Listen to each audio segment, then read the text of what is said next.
Hello and welcome to Basic Fishing Bites. Today you join me at Monk Hall Fishery. We've come on Swallow Lake. I've sat myself down on peg 10 on Swallow. A lovely looking peg, to be honest with you. I've chose this peg because we're in the depths of winter here now and it's a nice wide peg. I just feel like with it being really wide, all them fish will be sat in them wider parts of your peg, just where they feel a little bit more safe. But what we've come down here today is to run you through how I go about fishing maggots in the winter time across on the slopes. So I've had a little plumb up of this lake. Now, generally a lot of these snaky lakes like this plumb up with two shelves. So you've got an inside shelf, then it leads down from normal, it could be any depth, leading down into the deep water, and then it has a flat bit in the deep water and then comes up on the other side of the lake to the island. Again, another shelf leading up into shallower water. Now, before we get any fishing done, I want to explain to you how I've gone about choosing where I'm going to fish in my peg today.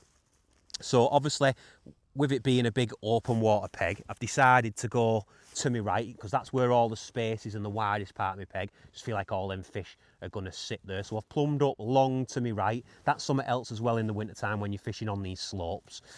Try and fish either left or right as far as you can go in your peg, because them fish, so crafty and clever, they want to sit out your way. So I've opted to fish full 16 metres to my right towards that point of the island. Now I've had a little plumb up and it's 5.5 foot down the middle in the deep water, so that's the deepest water, that is the deepest part of my peg. And then leading up from the deep water, it goes right up to against the banking, two and a bit foot. Now what I'm trying to look for in the winter time, the ideal depth for me is anywhere between 3 and 4 foot. The reasons for this, I feel like the fish will not come any shallower than 3 foot, just because the water's gone gin clear, and I feel like they're a bit spookier coming really tight against the banking. And then if I go any deeper than 4 foot, I feel like in my mind I may as well drop down into the deep water. So we have a separate line for that for later in a session in the deep water. But when I'm fishing across on them slopes, I always try and find anywhere between 3 and 4 foot, anywhere between that. Now I've had a plumb across today and I've actually got 3.5 foot. I've literally plumbed it up and it's nice little, it's not flat, it's obviously on that slope, but it's a nice smooth area. There's no obstacle, it don't go up and down. I've had a little feel about left and right, that's important as well. Just have a move left, a move right, just make sure it's nice and even on the bottom.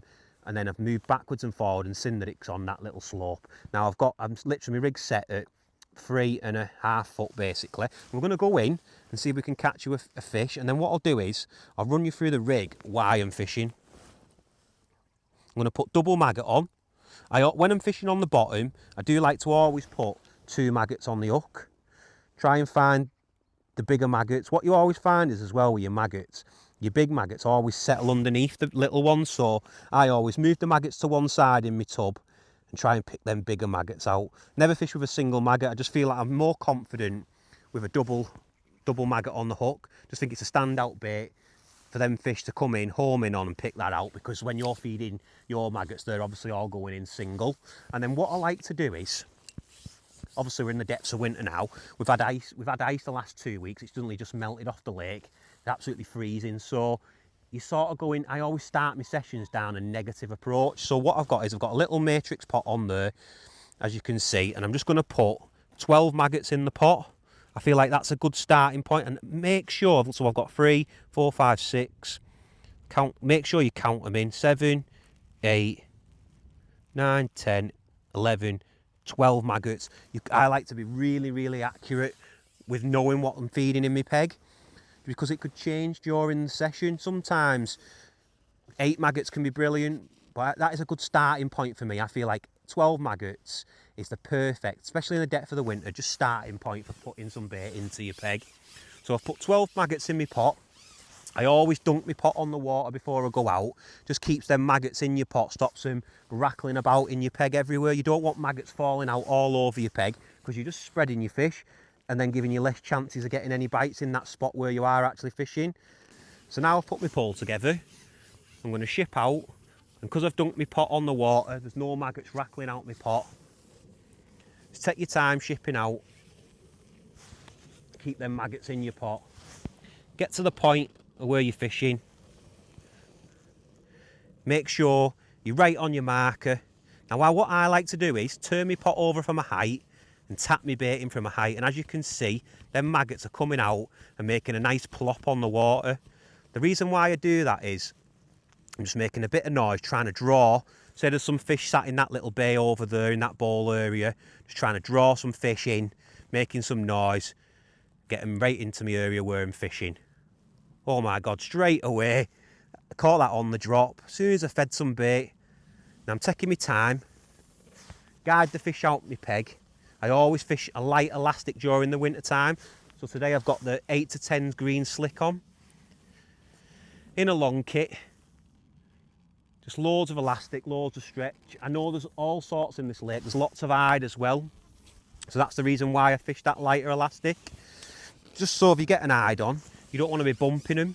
Every bite counts in the winter time. Sometimes the matches are won with 10, 15 pound. So you want to make sure you get everything in. He's a lovely hide. They're a good stamp, the hide in this lake as well. Beautiful fish. What a beauty. Good weight builders them. Look at him. Double maggot. He wanted that. Got to be about a pound, that hide. Beautiful fish.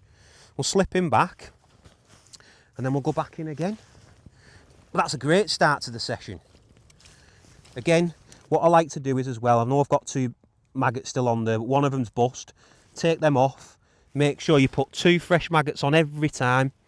I always like to put fresh bait on, just so I know I'm fishing on the bottom with 2 maggots that are perfect, and I've got that confidence that they're right fishing away on the bottom and a fish is going to come in and eat them maggots.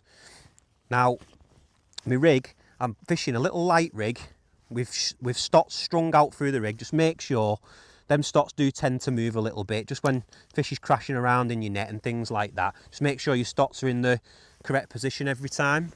I've got 5 number 10s strung out on that rig, right through my rig, because I'm catching fish on the drop. 12 maggots in the pot again, make sure I count them in. Perfect, 12 maggots. Dunk your pot again before you go out, just keeps them maggots in your pot. And then just take your time shipping out. That is so important to keep that bait in your pot. You don't want that bait coming out everywhere all over your peg, because again, you're just spreading them fish out in your peg, minimising your chances of gathering them in the right area where you're fishing and getting the bites. But yeah, I've got five stots strung out on my line. I like to fish, when I'm fishing on that slope, I like to fish a strung out rig, just because you've got loads. In the winter time, it's so clear, the water, fish are watching your bait go down on the bottom. With that light rig, your bait's falling a lot slower in your peg, and you can get fish on the drop, just like that last fish that we had. As you can see, I'm flicking my rig in. Now I'm flicking it away from the slope, so then when my rig falling through the water, it's all coming back on an arc against the slope, right over your marker, and let everything fall through. And you'll know when it trims up, because your float will just dot down a little bit to a pimple, and then you're fishing on the bottom if you've not had a bite on the drop. Now I've got a longer length of line from my float tip to my connector. I like that for a few reasons in the winter time. One, because the water's clear, your pole's a little bit further away from the water, so then fish gives them a bit more confidence of coming in, because they don't like coming right over your pole tip sometimes when it's right close to the water. And also as well, on them days, if it's really, really windy, like today it's not windy, but sometimes you get it in the winter time with the conditions, it's really windy. My pole, as you can see, can move about left and right, but my rig is staying right on my marker all the time. Now what I've added to that length of line is 2 number 8 back shots, 3 inch away from the float. So what that does is it keeps your line tight from your connector to the 2 number 8, and then that last 3 inch is nice and slack, and that's what you're striking into. So then it's just giving you more chance of hooking the fish with that, when you get the bite, with that longer length of line. Now the float I've chose for this is a 0.2 of a gram F1 Slim. I like these in the winter time. Just step down from summer tactics, because they've got a thinner bristle, 1.5mm bristle. A lot of the time in the winter, your bites are really shy bites, so you want a thinner bristle. There's less buoyancy in that bristle, and you'll pick up your bites a lot better. I've had it loads in the past where you'll get a little wobble on your bristle sometimes and you'll strike and there's a big 3-pound F1 on the end of it. So that's why I like them floats in the winter time, just because of that bristle, just more refined tackle. Run you through my main line. I've got 014 soft steel main line. I think that's perfect for this time of year. You're not getting broke on that. Again, step down from summer tactics. And then my hook length is 010 soft steel hook length, 6-inch. I like fishing 6-inch hook lengths. And then my hook is a size 18's X2 hook. The smallest hook in our range at Matrix, in the X2 range, there are commercial F1 hooks. And what I like about them is they're a thinner gauged hook. I think that's really important. The gauge of your hook in the wintertime is so important. It just doesn't stand out as much. So that's really important. But that's the rig. We're in position. I'm right on my marker. I'm just waiting. I've tapped my 12 maggots in. And I'm just waiting for that bite. Be really patient. As I explained, sometimes in the wintertime, 10, 15 pound wins these winter matches. But it's so important to be on your marker. You're fishing on that slope. If you drift off your marker, you could be drifting off the slope and you're off the bottom and you're minimising your chances of getting a bite. But what I'll do is I'll just give it a bit of time now. I'll give it 3-4 minutes. If I don't get a bite, I'll try flicking my rig back in, see if I get one on the drop, being a bit more patient again, another 3 minutes. If I don't get a bite then I'll come back, refeed, repeat the process. I'm always keeping busy, not too busy. You don't want to be giving it 30 seconds then flicking your rig in. You've got to be a little bit more patient in the winter time. But them that work harder at get the rewards. Doing this tactics, maggots on the bottom on slopes in the winter time is deadly on commercials. All them fish, especially in a match situation, sit across, they just spook, sit across on that far bank, swim up and down that slope where they feel a bit more safer away from the anglers, and that's where they all sit. You can have some fantastic days fishing doing it. Oh yes, did you see that one? Little soft bite. Again, as you can see, I'm taking my time, just guiding that fish out my peg, making minimal disturbance. And then I'm just taking my time shipping him back. So that's twice I've been in now and had 2 fish straight away. And never rush anything, you don't need to. It's another big hide, this. There is a lot of hide in this lake. But again, just like that last hide, you've seen the size of it. Great fish.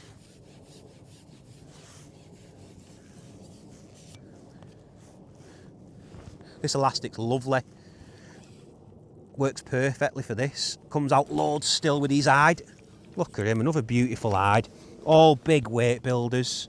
So that's £2 in two chucks. And you're on your way to a great winter's weight with them. I think we'll go in and catch you one more. But this is brilliant. Again, I'm changing them maggots. 2 fresh maggots on.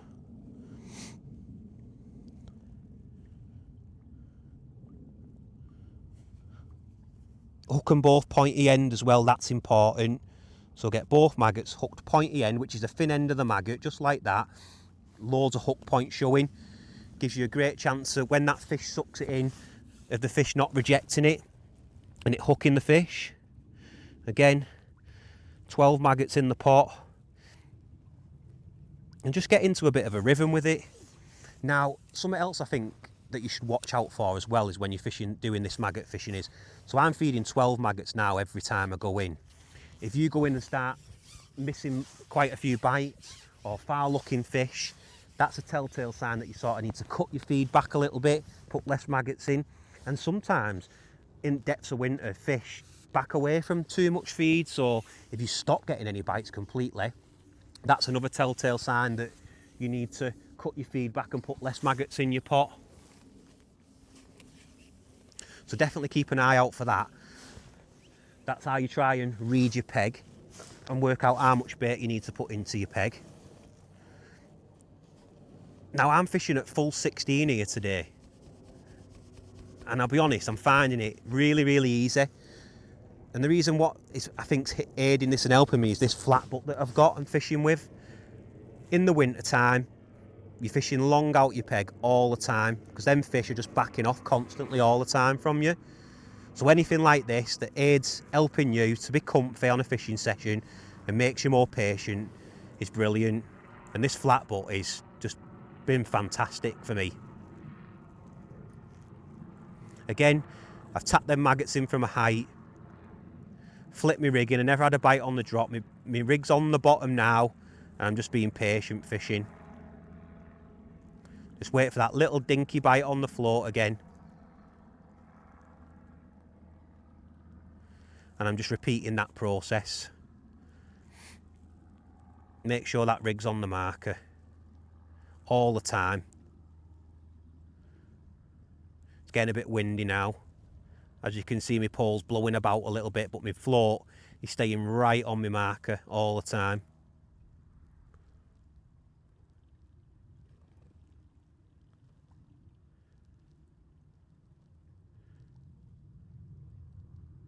And hopefully get a nice positive bite again, just like that last one. Oh yes, that was a lovely bite. Take my time, guide him out the peg again. Feels like an F1, this one.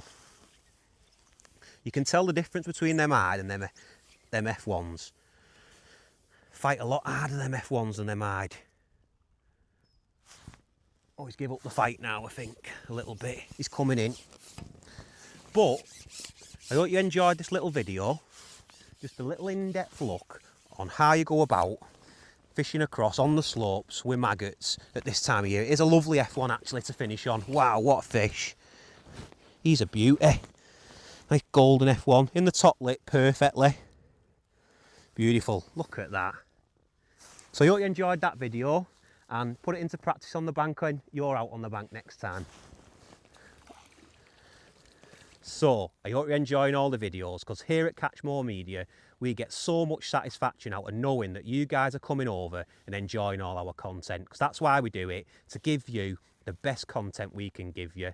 And what we've done is we've teamed up with some tackle and bait companies to give you some fantastic discounts. All you have to do is head over to catchmorecodes.com, have a look at all them discount codes, there's loads on there, and hopefully you can get some fantastic discounts on some fantastic tackle and bait.